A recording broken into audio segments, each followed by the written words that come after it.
So you want to take your next step into photography and you thought to yourself, I'm going to buy a proper camera. So you've gone online, you're looking at cameras, all of a sudden you've got 10 tabs open in your browser and you are confused because camera A has got 57 focus points and camera B has got 58 and you don't know which one is the best one for you. Well, in this video, I'm going to teach you how to choose your first camera. So by the end of it, you will know definitely which one to buy. And if you are an experienced photographer watching this, what I want you to do is put your experience in the comments so that you can help out all of these people that are looking to choose their first camera. Now, I'm pretty sure the first thing that you are considering is the actual brand to buy, right? Now, that is coming later in this video. I've got lots of brands of cameras and we're going to look at that later on. But in reality, the first thing that you need to consider is your budget. How much are you prepared to spend? And it works out roughly like this, okay? For around 350 to 500 pounds, you are going to get a real good budget model of camera. If you increase that budget to 500 to 1,000 pounds roughly, you're going to get a really good mid-range camera. And if you go above 1,000 pounds and you can go on forever and ever, that's when you start getting into the really kind of high-end camera models and, you know, the ones that are really expensive. So why are cameras different prices? You know, why do you get a brand, let's say like Canon, and they have different price ranges of cameras? They have a budget option, a mid-range option, and a high-range option. You know, all brands do that. There is a few reasons why this is. The main one is build quality. So for instance, down the lower end, it's going to be plasticky. Up the higher end, it's going to be made of like metal and they're much more durable. And then there will be features in the more expensive cameras that more professional photographers may use in their work. Now, let's just break this down and be absolutely realistic. The more money you spend on a camera will not make your photography better when you are learning. It won't do it, I absolutely promise you. And an absolute fact is, if you can't take a decent picture with a cheaper camera, you are never going to be able to take a decent picture with an expensive camera. And I actually proved that in a video, and I'll put a link to it. It should be coming across your screen now. Go and check that out. So to summarize there, think about your budget. Is it between 350 and 500 pound? If so, that's the lower end budget range. If you've got 500 to 1,000 pounds, then that will be a mid-range kind of model. Then if you've got above 1,000 pounds to spend, you might want to go for a higher end model. I wouldn't recommend it actually when you're learning photography. I think it's an absolute waste of money. But I do know people that have got, you know, loads of money and they think to themselves, oh, I'm just going to spend it all now so that I've got a camera to last forever. And I do get that. I get that thought. But my recommendation for learning photographers is to start off with a budget model, and we're going to look at brands a bit later on, but it's to start off with a budget model because it's not going to make any difference to your photography if you have a 2,000 pound camera to a 300 pound camera, okay? So that's the budget. Think about what you want to spend. And then you have to consider the type of camera that you want to get. Right now, it basically breaks down to this. You've got compact cameras, which are the really small ones that you put in your pocket. You've got bridge cameras, and then you've got these ones here that are DSLR cameras. Now, this one's really simple. All you will need is a camera that goes to fully manual and a camera that has a lens that you can interchange. If your camera does that, then you've got the right type of camera to learn with and the right type of camera to control visual effects with. Now, within the DSLR range, you get mirrorless cameras and you get non-mirrorless cameras. And basically, a mirrorless camera is smaller. It takes out the mirrors that are inside the camera and it compacts the camera down to make it smaller. So I'll just show you that now. So what I've got here is two Canons. This one here is a non-mirrorless camera, and then this one here is a mirrorless camera, okay? Now you can see for them two cameras that one of body, this one here, the mirrorless camera, is a lot thinner than this camera here. Now there is some pros and cons to it. A non-mirrorless camera, a camera with mirrors within it, gives you live real-time viewing. So you're literally looking at the scene as it is, because it's just a series of mirrors. Whereas a mirrorless camera, you have to view the image either on the LCD display, which is problematic when you're outside, or you view it through a digital viewfinder, and it's like looking at like a TV screen, if you like, and sometimes that has a bit of a delay. So there are pros and cons, but mirrorless cameras are very, very popular these days, and it is generally what people buy these days. But you still do have the option of getting a non-mirrorless one. They will also be slightly cheaper as well. The next thing that you need to consider is size, the size of the camera. How much are you willing to carry around with you, right? Now, you've got to remember that it's not just to do with the camera. This is to do with the lenses, the tripod, the weight of things, the camera bag. Everything has a relation to the size of the camera that you are about to choose. And the size of the camera and its lenses and stuff like that, it's all dictated mainly by the sensor size, which is inside the camera. Now, we have got a whole in-depth video on camera sensor sizes. I recommend that you watch that because it gives you an in-depth view of what each one is and what they do. But just to break it down, a sensor is like a light sensor inside these camera bodies, and that's what captures the light. And you have different sensor sizes. The common ones are a full frame sensor, which is quite a big one. Then you have what's called a crop sensor, which is a smaller sensor. And you have a micro four thirds sensor, which is even smaller still. So let's just look at the difference in camera sizes between a micro four thirds camera, which is one of these Olympus ones here, and a full frame camera, which is this Canon one here, okay? Now, these two cameras, for argument's sake, are equivalent in the quality of the build of them, the features, and all of that kind of stuff, okay? The difference, as you can clearly see, is the size of the camera and the lens that goes with it, and the weight as well. And now let's compare that with a crop sensor camera, a sensor size which is in the middle, okay? Which is this one here. We'll use the Fuji for this one. Now, if you look at the Fuji, it looks very similar in size to the Olympus. Now, this one's got a smaller sensor in, this one's got, for argument's sake, a medium sensor in, and then this one has got a full frame sensor in, okay? But you look at these two cameras here and they look very similar in size. But don't be fooled by that, because where it changes is when you start to put different lenses on this crop sensor camera. The lenses are going to be a lot smaller and lighter on the micro four thirds. They're going to be bigger on a crop sensor camera, and they're going to be even bigger still on a full frame camera. And again, like I said, what you've got to consider is the weight as well. And then with weight, you need a heavier tripod. So the heavier the camera, the heavier the tripod you're going to need. Because it's all to do with physics, you know, it's not rocket science. If you've got something heavy on top of something light, it's likely to topple over, okay? So you've got to think about all of these things when you are buying a camera. Now, there is an exception to the rule these days, because camera brands are building crop sensor cameras, that's this size cameras, in much smaller camera bodies, like this one here. This one is the Canon M50, right? So I'm going to move this along and put this one in the middle here like that. Now, these two cameras here, the Fuji and the Canon that I've got here, they are both crop sensor cameras. They've got the same sensor size, but the Canon here is a lot smaller. It's really small and really light.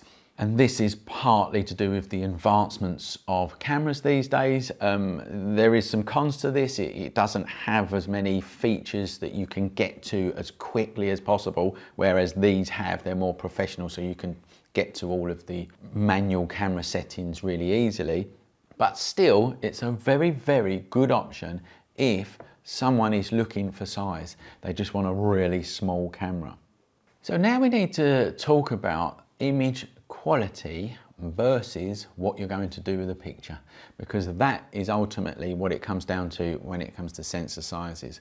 The bigger the sensor size, the better the image quality will be. And it's as plain and simple as that, really. And bigger sensors perform much better at higher ISOs. But obviously there's a trade-off to that. It is the size and the weight that you have to carry around. So you need to think to yourself what you're going to use the pictures for. If it is high-end advertising stuff or portrait photos that you're going to be printing, you know, as big as whatever, then you're probably going to need to go for a full-frame camera, because that's going to give you all the detail that you need to print the picture big, to retouch the picture, and to give you what's called a higher dynamic range. But let's face it, when you're learning photography, you're not going to be getting to that stage just yet. And you'll be surprised at the detail that you can get out of a crop sensor camera or even a micro four thirds camera. They are so good these days that you can get decent quality out of any of these cameras, any sensor sizes. It's just when you are going to higher ISOs or printing big, that is when you are going to see a noticeable difference between the sensor sizes that you get. So now I'm going to talk to you about camera brands, but before I do, I want to take this opportunity to tell you about the courses that we run over at theschoolofphotography.com. If you want to learn photography properly, we have got a structured professional photography course for you to come and check out. We are professional teachers. We've been teaching since 2002, and we've got tens of thousands of students all over the world. Just go and check out our feedback on Google and Trustpilot and Facebook and all places like that, all right? So if you want to learn photography or Photoshop or Lightroom, studio lighting, anything photography related, come over and see us at theschoolofphotography.com. So let's talk about brands now then, shall we? I'm going to make this really, really simple for you. It doesn't matter, all right? I'm not getting paid by any brands, and incidentally, the reason I've got loads of different cameras here is because we get sent them. So we're very, very lucky. And these that I've put in front of you are really expensive cameras, but I've also got these two here. Let's just take a look at these. I'm going to move these ones out of the way. Let's put these two here. Now these are budget versions of common brands, as I'm sure you're aware. These are actually very old cameras, these, but it's the same thing. They're the budget version, but maybe 5 years ago or whatever.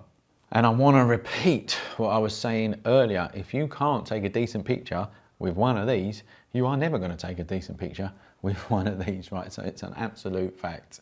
And the other thing I want to stress to you right now is to not worry. Remember earlier on in this video, I said that you've probably got 6 tabs or 10 tabs up with all different brands of cameras, and you're looking at all of the features and you're sitting there ticking them off and this, that and the other. All of them features don't matter, all right? The next camera brand will have the brand new feature that's going to compete against the next camera brand over here, and they're pretty much useless, most of them, right? So don't be sold by a brand new feature on a brand new camera. It's not going to make any difference to your photography and to your learning of photography. What I do suggest though is that you choose a brand that maybe friends and family are using. And the reason for that is you can pick the phone up and ring them up and say, oh, what's this button do? Or can I come out and shoot with you? And you use the same camera brand, it's going to be easier, right? So if you're choosing a camera brand that a more experienced photographer that you know has got, it's going to help you out in the future. But not one of them is going to make your photography better than the other one, I can promise you that. The next thing that you might want to consider is filming. If you're not planning on doing any filming, then you don't have to worry about this section, but it's very popular these days, you know, vlogging, YouTube videos, whatever, and cameras do a great job at filming. Now here is my advice here. Try and choose a camera that films in 4K, and if possible, it films up to 60 frames per second, because that allows you to slow the film down, and that looks really cool in videos. The 60 frames at 4K is not essential, but if it's there, I think it's a really good feature. So make sure it's 4K for a start, and if it's got 60 frames per second at 4K, then I think that you've really got a good filming camera. Now, what about second-hand? What about buying second-hand equipment? I think it's a really good option. You can get these cameras here, I'm pretty sure, for about £100 now second hand, and that is an absolute bargain. And like I keep saying, you're going to take the same pictures with this to start with as you would with that one, all right? So if you're interested in buying secondhand, I think that it's a really good option to go for. But it can be risky, and these are the things that you should be looking out for. Try to find a camera that's got a low shutter count. So just like a car, when you have mileage and you buy a car, if it's got high mileage, you know it's been used a lot. Cameras have shutter counts and they're very easy to find. You just plug them into software and blah, blah, blah, and you get the shutter count of the cameras. So try and find one that's got a low shutter count. And if you can, try and find out the history of the camera. Again, let's take the buying a used car scenario, you know, one previous owner. If your camera that you're buying is with one previous owner, you know, the person you're buying it off was the first person to buy it and use it, and it's got a low shutter count, you're pretty much going to get a decent camera. If the person you're buying it off doesn't know where it's come from, you know, they've bought it secondhand themselves, you might want to, you know, start rethinking that. The other thing that you can do is go to well-established camera selling companies, you know, online companies, shops, etc.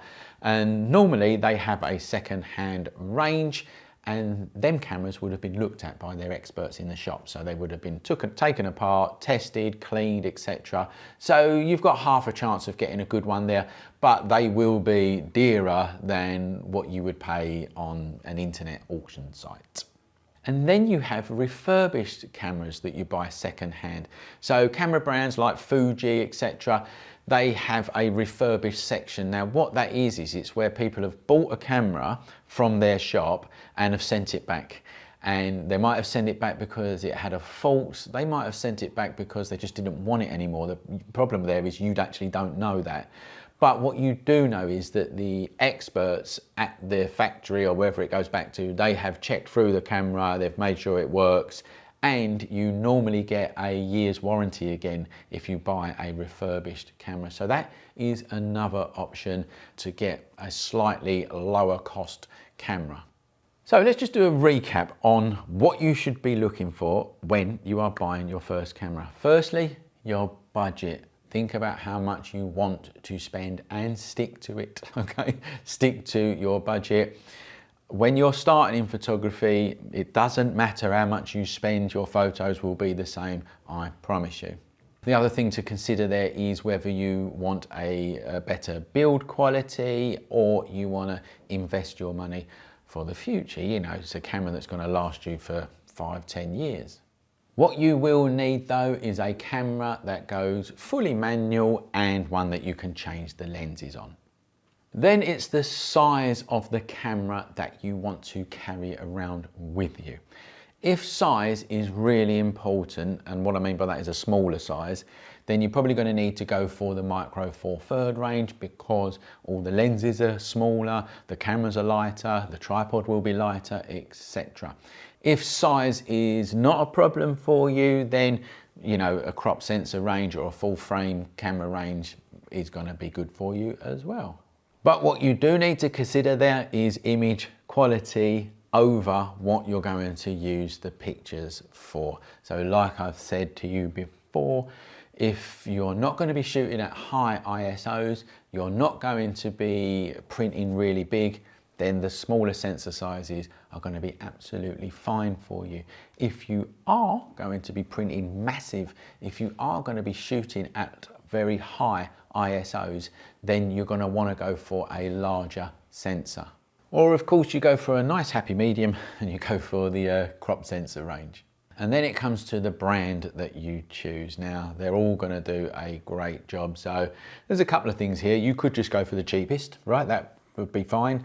Or you go for a brand that the people around you are using, because I think that that's probably going to help you out as you learn as well.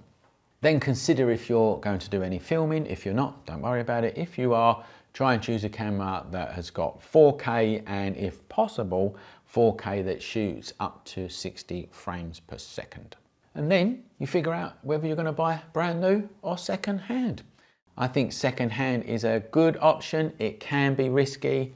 I'll give you some tips before, so that is an option for you to consider as well. Now, all the information that I've said to you in this video is going to be on a blog post as well. I'm going to put the link in the description of this video. You can click on that and you can scroll down. It'll list off all of the brands, the cameras, the sensor size stuff and everything that I have said in this video. So go and check that out. Again, if you've bought your first camera already and you've got a bit of experience in this, please share your comments because our audience would love to hear you. You know, your views are just as valid. You've bought your first camera, you may have made mistakes, you may have not made mistakes, but whatever it is, tell people in the description of this video. Please hit that like button and subscribe to our channel and share it with your friends. You know what to do. If you don't do them things, YouTube's algorithm does bad things for us, all right? So the more that you engage with this video, the more it gets pushed to other people and the more it helps us out. So please help us out if we've helped you out. Thanks for watching, and remember, if you want to learn photography properly, come over and see us at theschoolofphotography.com.